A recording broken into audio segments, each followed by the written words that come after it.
യാക്കോബിൻ ദൈവത്തിൻ്റെ നാമം നിന്നെ ഉയർത്തുമാറാകട്ടെ. അവൻ വിശുദ്ധ മന്ദിരത്തിൽ നിന്ന് നിനക്ക് സഹായം അയക്കുമാറാകട്ടെ. സിയോനിൽ നിന്ന് നിന്നെ താങ്ങുമാറാകട്ടെ. നിന്റെ വഴിപാടുകളെ ഒക്കെയും അവൻ ഓർക്കട്ടെ. നിന്റെ ഹോമയാഗം കൈക്കൊള്ളുമാറാകട്ടെ. നിന്റെ ഹൃദയത്തിലെ ആഗ്രഹം അവൻ നിനക്ക് നൽകട്ടെ. നിന്റെ താല്പര്യമൊക്കെയും നിവർത്തിക്കട്ടെ.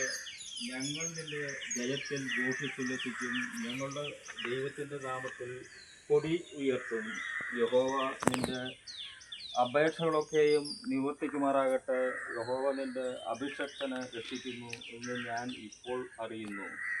അവൻ തൻ്റെ വിശുദ്ധ സ്വർഗത്തിൽ നിന്ന് തൻ്റെ വലങ്കയുടെ രക്ഷാകരമായ വീര്യപ്രവർത്തികളാൽ അവന് ഉത്തരമരുളും.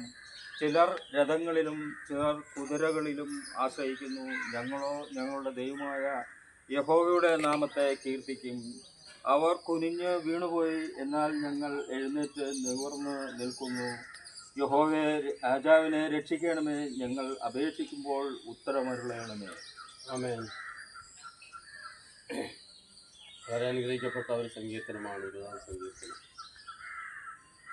നിന്റെ ഹൃദയത്തിലെ ആഗ്രഹമാണ് നിനക്ക് നൽകട്ടെ. നിന്റെ 7-ാം വാക്യം വലിയ പ്രാധാന്യം അറിയിക്കുന്ന വാക്യമാണ്. ചിലർ രഥങ്ങളിലും ചിലർ കുതിരകളിലും ആശ്രയിക്കുന്നു. ഞങ്ങളോ ഞങ്ങളുടെ ദൈവമായ യഹോവയുടെ നാമത്തെ കീർത്തിക്കും.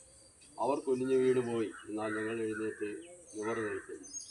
രഥങ്ങളിലും കുതിരകളിലും ആശ്രയിക്കുന്നവർ കുനിഞ്ഞു വീണു പോകുമ്പോൾ ദൈവത്തിൽ ആശ്രയിക്കുന്ന ദൈവത്തിൻ്റെ മക്കൾ എഴുന്നേറ്റ് നിവർന്നു നിൽക്കുവാനായിട്ട് ദൈവം സഹായിക്കും എന്നുള്ളതാണ്. സ്തോത്രം.